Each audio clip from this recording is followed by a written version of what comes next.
every year we are so busy to operate our parks during the season, and then we wait for a moment in which we can take a big breath and think, okay, what's next? And the what's next starts at EAS usually, because there is where we hear from other people, other colleagues, how the season was, what were the new things that they implemented. And so, yes, I think we can't all wait to be in Barcelona this year.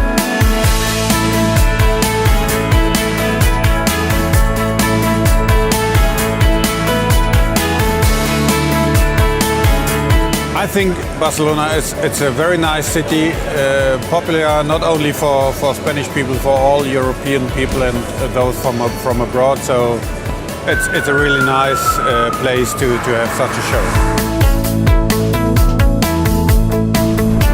We like to involve different members of our teams, not only the park managers but also the technical managers from different services. Because we have a lot to learn, we can share a lot of things. We operate 14 different parks where we have a lot of knowledge, but we like to benchmark to see what's going on in the business, what is new, what we can share, and those educational shows are very important to us, and we like to be present. We like to share, because if we share, we get something back that is useful for us. We don't think that we have all the knowledge, unfortunately, in our company, so we like to learn from other companies, and we like to go there, and we want to participate as much as we can.